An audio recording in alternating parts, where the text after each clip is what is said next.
La literatura como medio auxiliar en la enseñanza del derecho. Introducción. Derecho y literatura. Literatura y derecho, dos caras de una misma moneda. La humanidad. Desarrollo. Mi consideración final. Obras literarias de apoyo. Bibliografía. Introducción. Si la ley, como disposición normativa, remonta su origen etimológico, dentro de las esencias de nuestro sistema jurídico hispano-visigodo-romano, a la formación de la incipiente monarquía romana, tras la fundación de la ciudad de las Siete Colinas en el año 753 a.N.E., periodo histórico fundacional del arcaico derecho quiritario. Su raigambre descansa en la oralidad legislativa practicada por los miembros de los comicios curiados y centuriados, órganos integrados por representantes de las tribus latinas autóctonas de aquel paraje, cuyas decisiones normativas se denominaban lex o lo que es lo mismo, ley, razón por la cual al justaponerse la ley y el léxico, lengua, a partir de esa conjunción pretendo vincular el derecho, o mejor, la ley con manifestaciones literarias, en prosa o en verso, y de aquí, su apoyo didáctico en la enseñanza de variadas disciplinas jurídicas. A seguidas,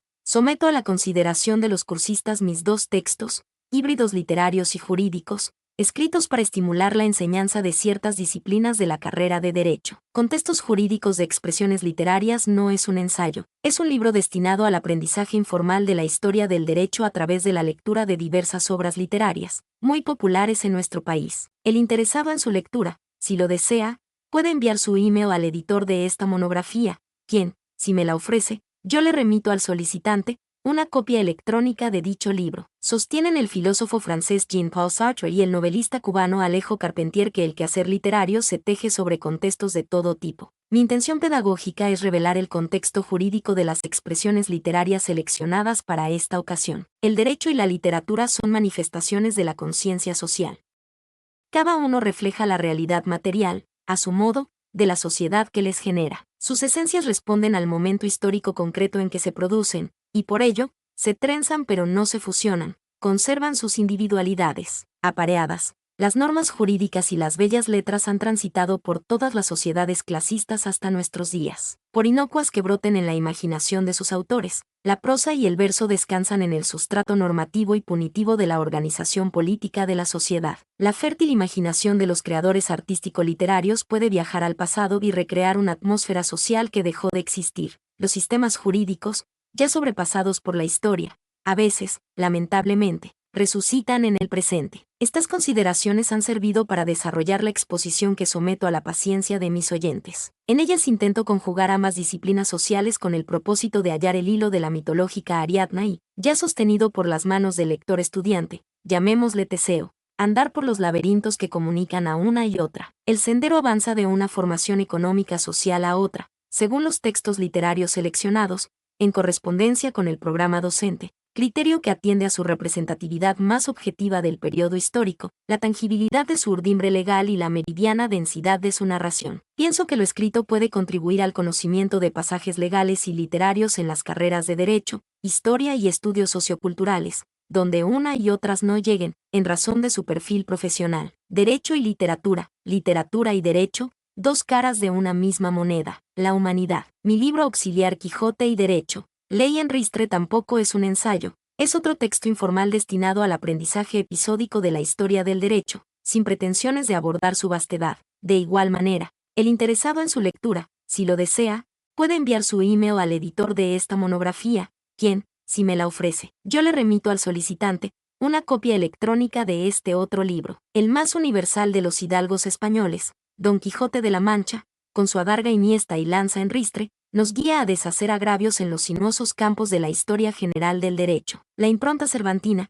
presente en cada una de las aventuras invocadas en este texto, jalona el argumento novelesco del caballero de la triste figura con sucesos acaecidos en el devenir histórico de las normas sociales compulsivas que han intentado, a lo largo de centurias, con mayor o menor acierto, reglamentar la vida en sociedad. En la medida de lo posible, el autor agrupa, en busca de una coherencia orgánica entre textos normativos y dosificación docente, las diferentes instituciones jurídicas presentes en el relato cervantino pero sin ceñirse a este en la dramaturgia de su discurso narrativo. El libro, o quizás mejor, librito, que pongo a disposición de los estudiantes, intenta repasar memorables pasajes de la impar obra del Manco de Lepanto, en señal de profunda admiración, por una parte, de la otra, concatenarlos, gracias a licencias que con generosa discreción se tomó su autor del tiempo histórico, con avatares, venturas y desventuras del pretérito quehacer jurídico de la humanidad, presente de una forma u otra, en la legislación contemporánea. Todo ello con un tenor eminentemente didáctico. Así pues,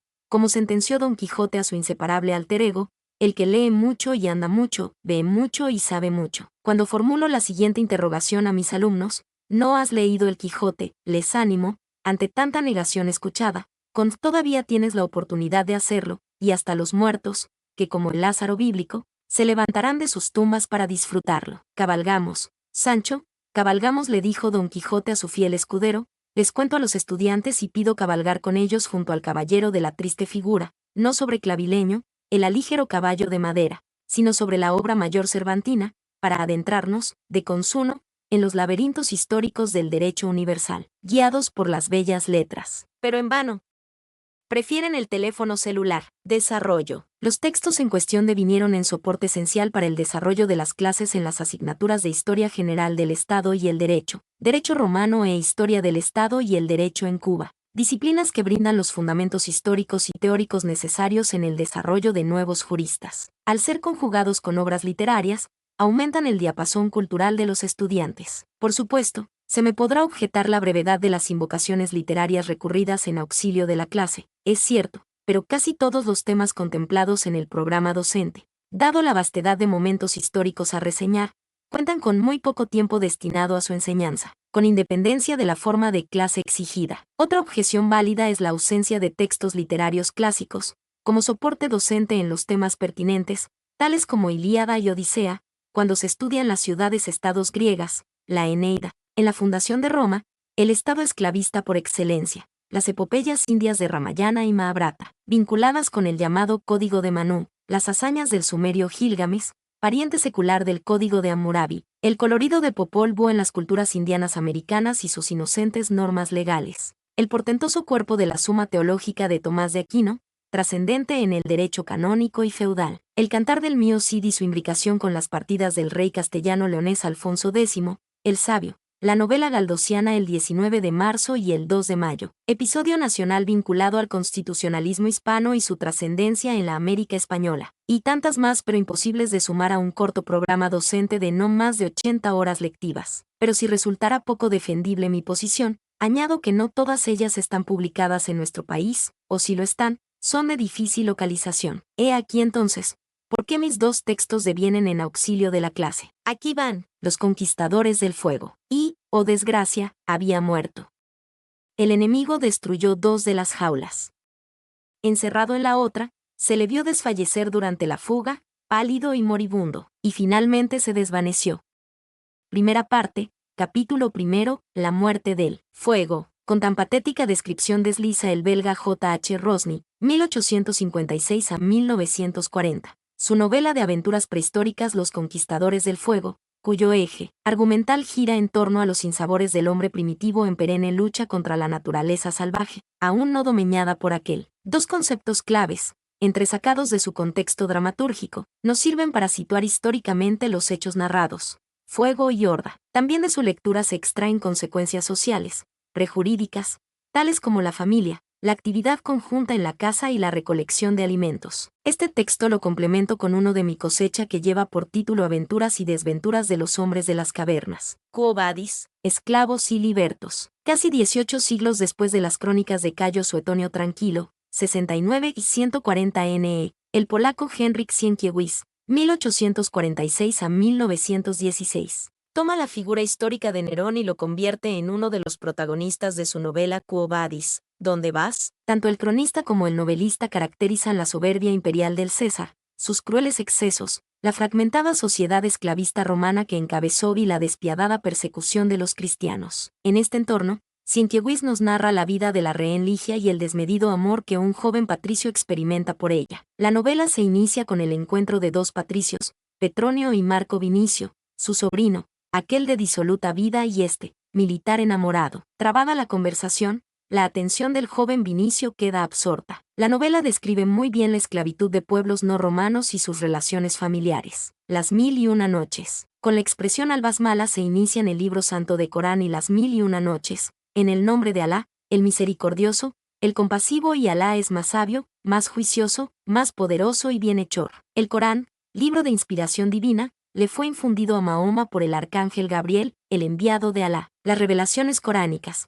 las primeras en el año 610 NE, son fijadas de manera escrita bajo el califato de Uthman ibn Affan, entre los años 644 a 656, después de Cristo. Menos precisas son las fechas de escritura de las 1001 noches, en árabe Alf Laila n Alayla, cuya datación arranca en el siglo IX y termina en el XIV, y peor aún la identidad de sus autores. Algunos le atribuyen al iraquí Abu Abdallah Muhammad el Gansigar la primera compilación de estos cuentos orientales, otros a Bulaq, en el Cairo. Lo cierto es que el libro de narraciones muslímicas más conocido en el mundo es un texto recompuesto por autores desconocidos, elemento que no le priva de su singular encanto, como si fuera una matriosca rusa. Las 1001 noches estructura sobre el relato infinito de Scheherazada, la bellísima hija de un visir o funcionario musulmán, jefe de los principales auxiliares del califa, condenada a morir por el rey Schahriar, la que para salvar su vida narra cuento tras cuento al monarca, el uno nacido del anterior, con el propósito de que la sentencia real no se cumpla. Las 1001 noches,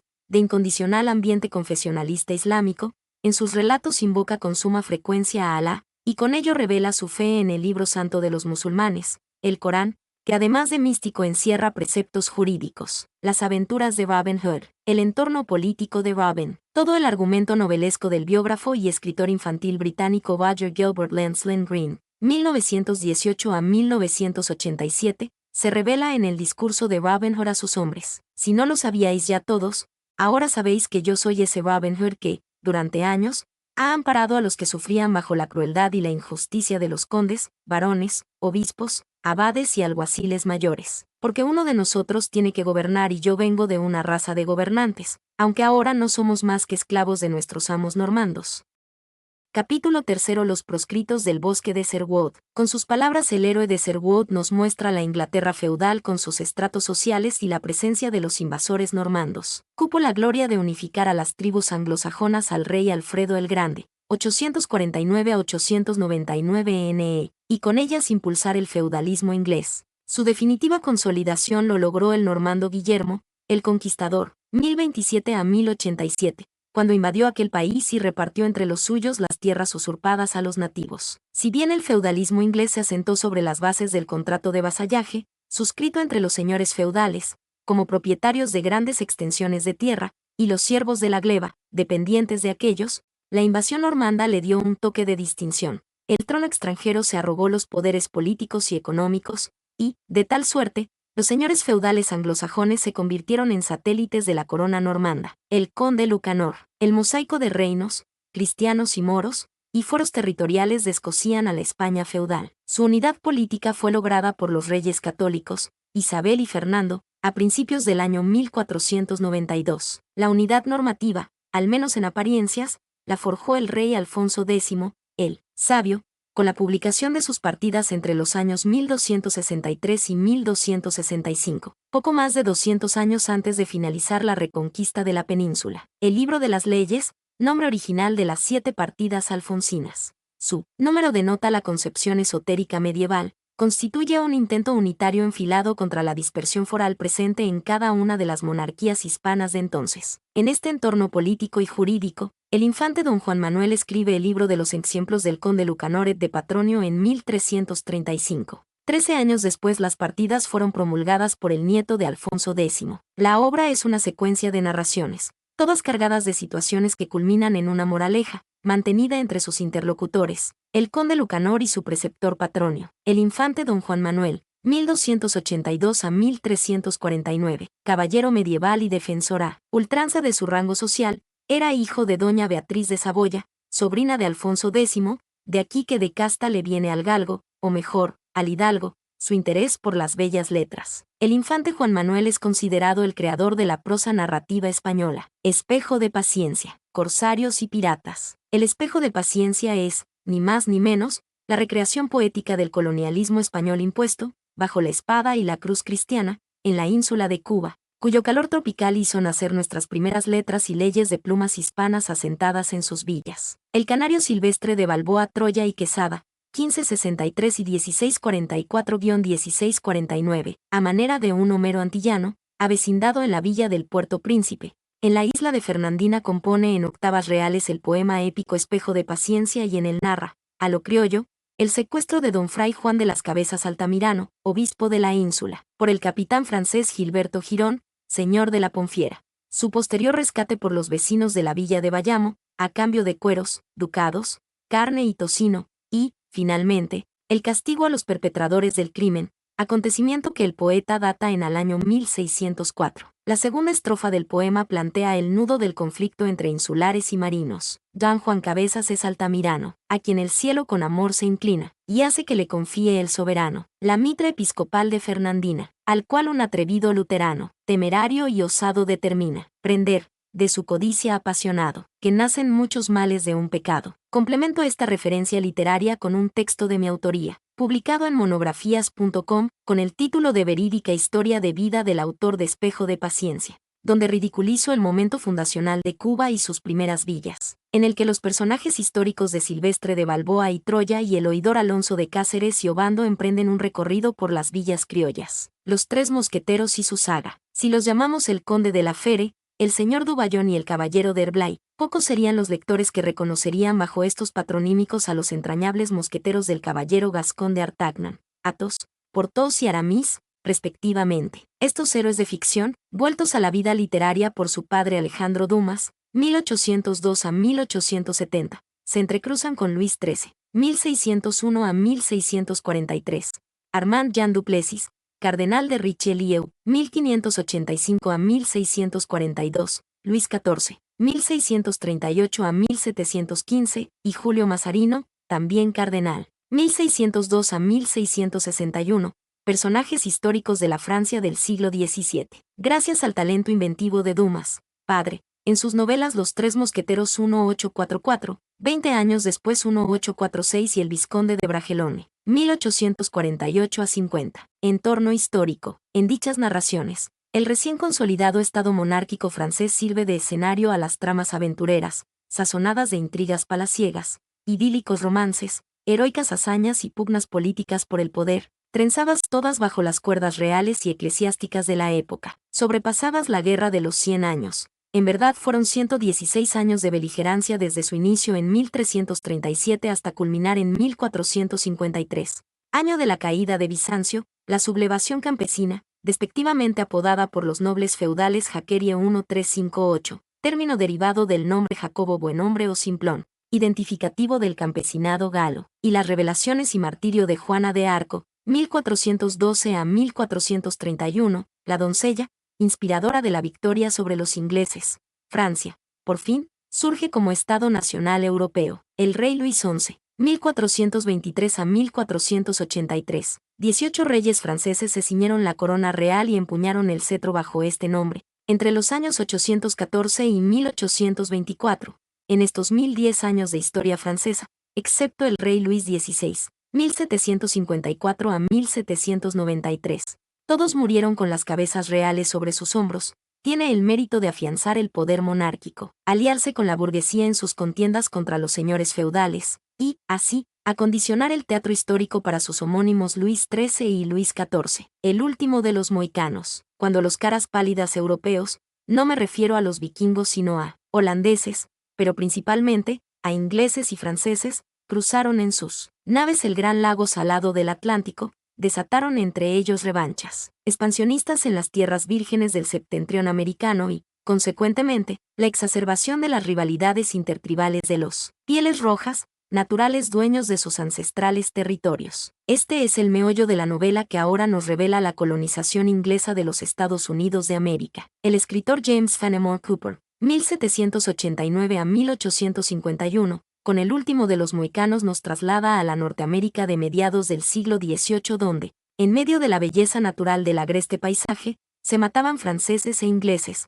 cada cual arrastrando a sus aliados indios, por la conquista de territorios inexplorados. Desde el mismo principio de la década de los 50 de ese siglo, Inglaterra y Francia, viejas potencias europeas enfrascadas en seculares conflictos, rivalizaban ahora por el control de la América norteña, en lo que se conoce como las guerras coloniales inglesas contra franceses e indios. La pugna se extendió desde 1756 hasta 1763 y permitió a Inglaterra erigirse como potencia dominante en los territorios hoy comprendidos al este de los Estados Unidos y Canadá. El futuro primer presidente de los Estados Unidos, George Washington, 1732-1799, tomó parte, como soldado, en estas contiendas. Así lo describe el novelista. Solo se pudo salvar de un total aniquilamiento gracias a la presencia de ánimo de un valeroso joven, natural de Virginia, cuya fama, acrecentada por los años, llegó a la cúspide de la gloria.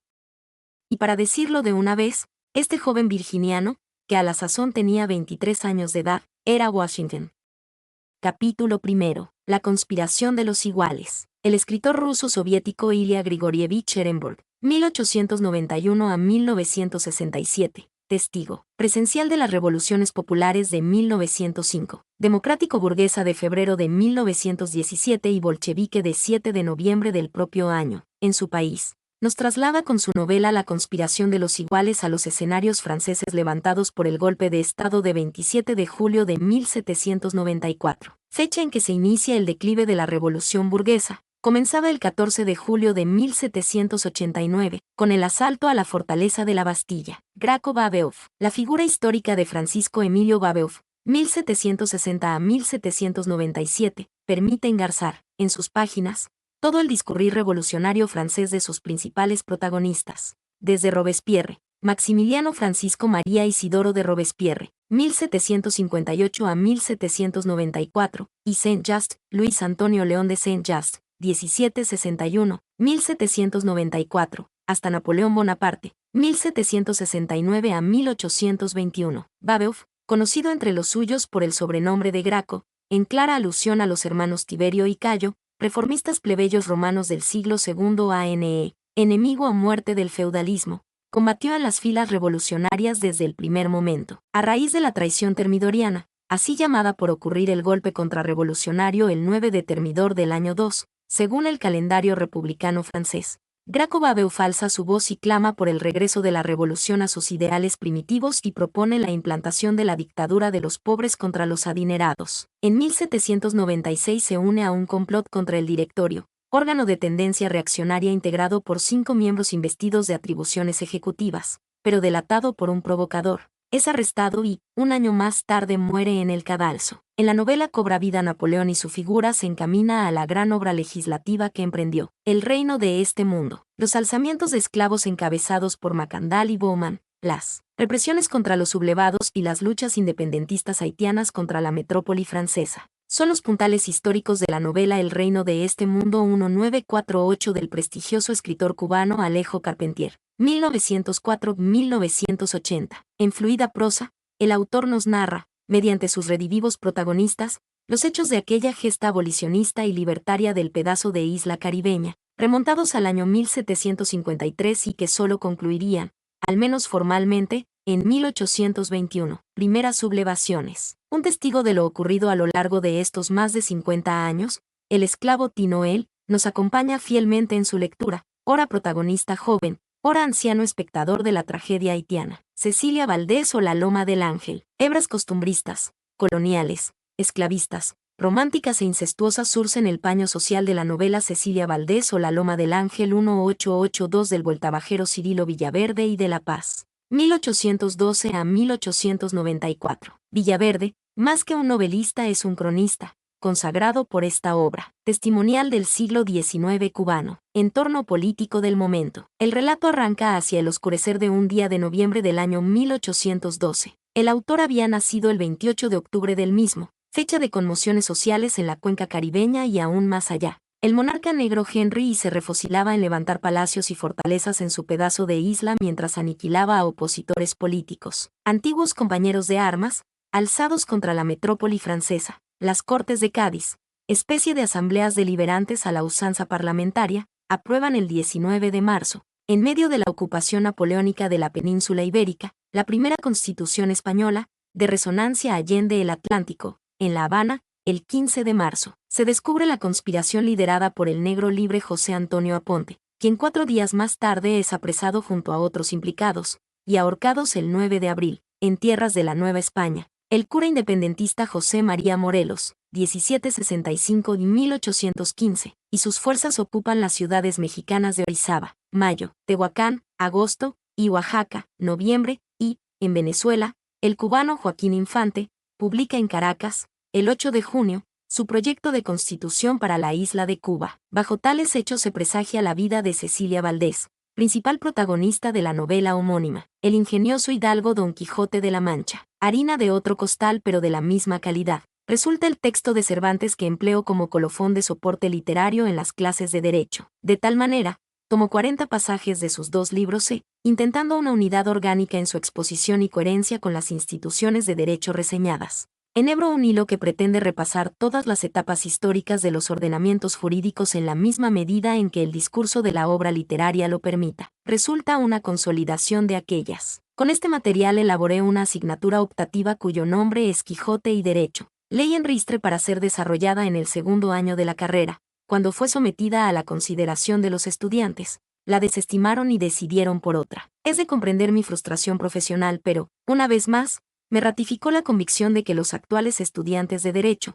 cuya cultura humanística debe alcanzar altos ribetes, solo califican como meros estudiosos de técnicas y procedimientos jurídicos. Mi consideración final. Cuando Quijote y Sancho desmontan del lomo de Clavileño, el alígero potro de madera, confusos sentimientos embargan sus ánimas. Para el primero, la convicción de haber visitado ignotas regiones con tan singular medio de transporte. Para el segundo, la intuición de haber sido víctima de un engaño. Aunque a Sancho le asiste la razón, la complacencia de Quijote ensancha su intelecto. Estos materiales didácticos, cuales clavileños estampados en papel o sustrato digital, nos han permitido, virtualmente, viajar en el tiempo, asir el hilo del comportamiento social reglado del hombre, saltando de un arquetipo normativo a otro, según se han sucedido las formaciones económico-sociales. Todo ello, auxiliado de expresiones literarias y legales, contemporáneas o caducas, exhaustivas o fragmentarias, pero con la firme y manifiesta intención de enseñar derecho con literatura, o literatura con derecho. Con Nao y sus amigos Gao y Nam,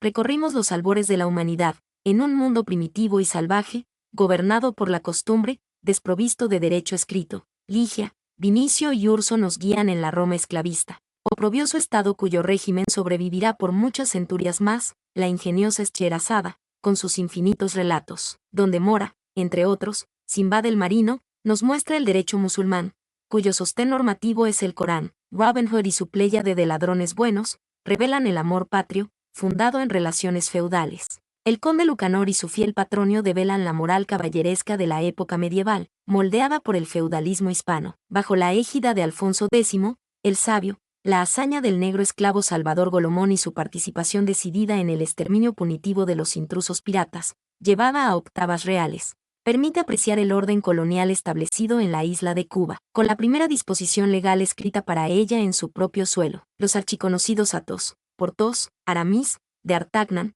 a quienes se les une Raúl, el vizconde de Bragelonne, en su saga de aventuras, transitan de un rey francés a otro, cada vez más absolutista, mostrando las interioridades de la nobleza, que ya cava su sepultura. Las guerras fratricidas entre las tribus aborígenes norteamericanas, azuzadas por los blancos europeos, matizan la colonización de vastos territorios en el norte americano y el despojo a los nativos de sus tierras. El anarquista Graco Babeuf es el hilo conductor que nos enseña de los empeños y frustraciones en el nacimiento de un nuevo régimen económico, el capitalista o burgués, y los afanes legistas napoleónicos. Tinoel, Macandal, Bauman y Christophe, seres del realismo mágico, muestran la grandeza y desesperanzas de la primera revolución negra triunfante en tierras caribeñas. Cecilia, Leonardo y Pimienta, el horror del esclavismo hispano-cubano, ponderado en cepos, bocabajos, incesto y crimen, y con los universales Quijote y Sancho Panza. Recorrimos la polvorienta meseta castellana, llena de molinos de vientos y de carcajadas, pero también de profundas reflexiones sobre la condición humana, empaquetadas en las más bellas formas de la lengua española. André Maurois, 1885 a 1967, escritor francés, afirmó que la lectura de un libro es un diálogo incesante, en el que el libro habla y el alma contesta. Así deben ser estas obrillas para con sus alumnos, al menos, lo espero. De las expresiones literarias referidas, enraizadas en su contexto jurídico particular, emerge el corolario de la represión de una clase social por otra, esencia misma del derecho, contestación del estudiante al libro. Más también, los alumnos aquilatarán que, Aunque todavía en remota pero cierta lontananza, las clases sociales antagónicas desaparecerán algún día. Pero, finalmente, para concluir mi intervención, retomemos los inmortales héroes cervantinos y escuchemos su conversación. Mi nombre es Demim, soy tu asistente personal. Mi sitio en internet es demim.es.tl.